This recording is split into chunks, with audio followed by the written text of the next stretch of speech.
God may have taken her hearing, but He has given her back something extraordinary. What we hear, she feels far more deeply than any of us. That is why she expresses music so beautifully. ये dialogue एक लड़की के लिए दिया गया था और देने वाले जेम्स ब्लेड्स थे. James Blades, he was a great percussionist, और उन्होंने ये डायलॉग एक लड़की के लिए दिया था जो लड़की कान से सुनाई नहीं देता था. Yes, you are right. I am talking about the Sound of Music, class 9, Beehive, chapter number 2, the part 1, Evelyn Glennie, Listen to Sounds Without Hearing. So, आज इसी टॉपिक के ऊपर मैं आपके सामने लाया एक छोटा सा video about the Scottish girl who is profoundly deaf. I hope you will enjoy it. The Sound of Music, class 9, book name is Beehive, chapter number 2, part 1, Evelyn Glennie. Altogether in these chapters, 10 passages are there, and I have divided in my video. I have made 3 videos, 1, 2, 3, 4 passage in one video, and rest of the others 3. Today I am going to discuss about a Scottish girl, very small girl, and how she achieved her goal. ये छोटा सा story है. तो पहला passage में क्या लिखा है? Rush our crowd jostle for positions on the underground train platforms.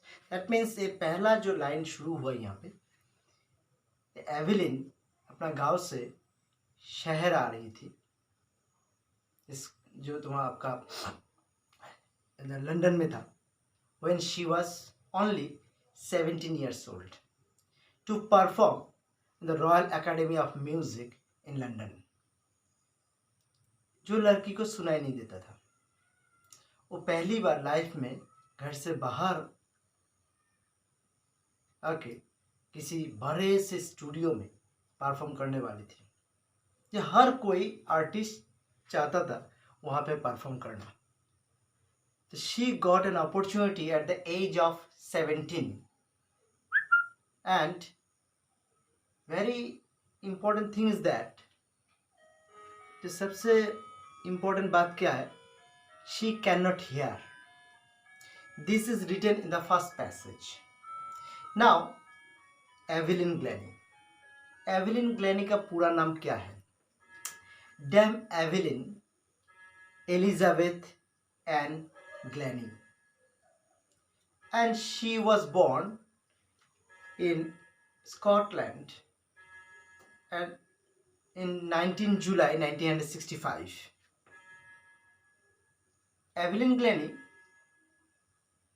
8 साल तक उसको सुनाई देता था, बट एक दिन उसके मम्मी इसाबेल ग्लेनी ने क्या नोटिस किया, सेकंड पैसेज में दिया हुआ है, when she was calling her name for playing the piano, very strange thing is that she didn't move from her place. उसके मम्मी उसको बुला रही थी पियानो बजाने के लिए, but she didn't move. At that time, her mother realized, उसके mummy को रियलाइज हुआ, she had some problem.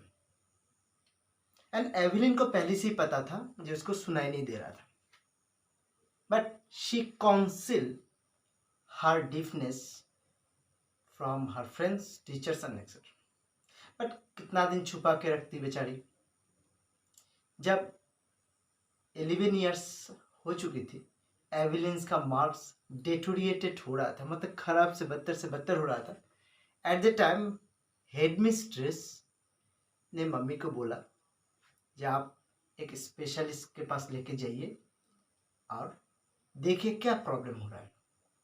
So at the age of 11, her marks had deteriorated and headmistress urged her parents to take her to a specialist. उसी दिन mummy को पता चला जे उसका nervous system जो है वो डेटोरिएट कंडीशन में हो रहा है. सो अल्टीमेटली एवलिन ग्लैनी को बोला गया जे you can use hear aids जो deaf and dumb students use करते हैं और डिफरेंट स्कूल में जाने के लिए बोला. बट एवलिन ने बोला नहीं, मैं ये नहीं कर सकता. I want to live like a normal girl. Passage number 3 में लिखा है कि एवलिन बाकी लड़कियों की तरह उन लोग की तरह लाइफ स्पेंड करना चाहती थी. तो एक दिन एवलिन ने देखा एक लड़की जाइलोफोन बजा रही थी.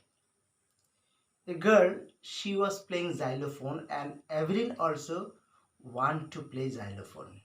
She pursue music. She want to pursue music. तो ये बात सुनने के बाद what happened? Everybody they discourage Evelyn Glennie. But only one person who spotted her potential, and he was none other than Ron Forbes. इन्होंने Ron फॉप्स ने जब देखा जो एवलिन में पोटेंशियल है तो एवलिन को बोला आई विल हेल्प यू. सो उन्होंने क्या किया, 2 large drums tuned in different notes. 2 drum लाए उसको डिफरेंट नोट में सेट किया और एवलिन को बोला don't try to listen it through your ears. Dialogue वहां पे दिया हुआ है. Ron Fox he said to Evelyn, don't try to listen through your ears, but try to sense it in some other way. उसी दिन से Evelyn ने वही प्रैक्टिस करते गया और पीछे मुड़ के नहीं देखा. पैसेज नंबर 4 में आते हैं जो Evelyn Glenny at the age of 16 she used to go to UK and other different places with orchestra to do the solo performance or with the groups. First she went with orchestra group and after that she performed solo and then she became famous. So एक छोटा सा story जो passage 1, 2, 3 and 4 में लिखा है. I hope you like it and in my next video I am going to describe और discuss about 5, 6 and 7 passage. Till then have a nice day. Thank you.